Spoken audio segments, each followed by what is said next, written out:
सो के लड़ गेले गोवन के गाधी गोना बेले अरे तुम्हें कथा है सो के लड़ गेले गोवन के गाधी गोना बेले तुम्हें कथा है सो के लड़ गेले गोवन के गाधी गोना बेले तुम्हें कथा है सो के लड़ गेले गोवन के गाधी गोना बेले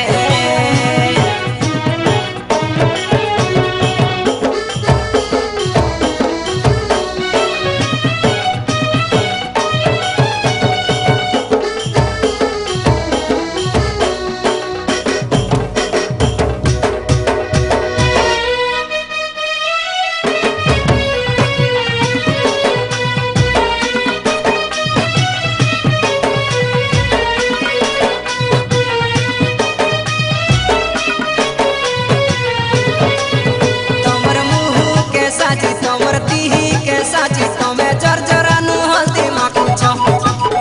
तमे समिया जानी तमर बयस जानी सारा दुनिया के होले देउछ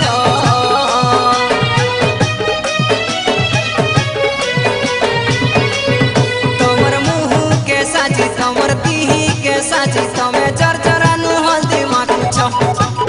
तमे समिया जानी तमर बयस जानी सारा दुनिया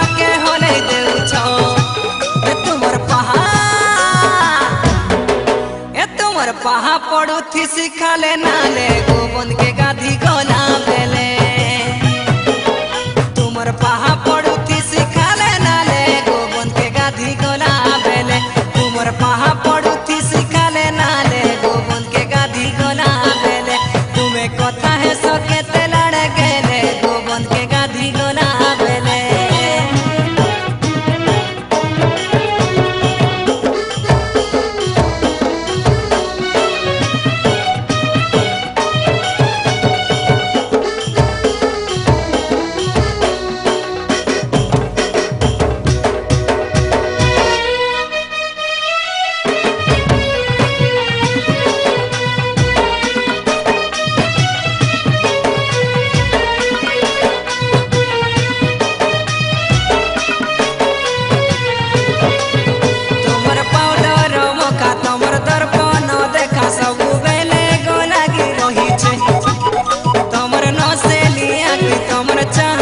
चाकी धीरे धीरे तो पागल करू छे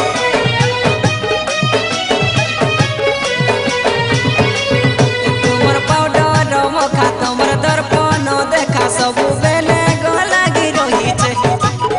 तुमर नसेली आखी तुमर चाहनी चाकी धीरे धीरे तो पागल करू छे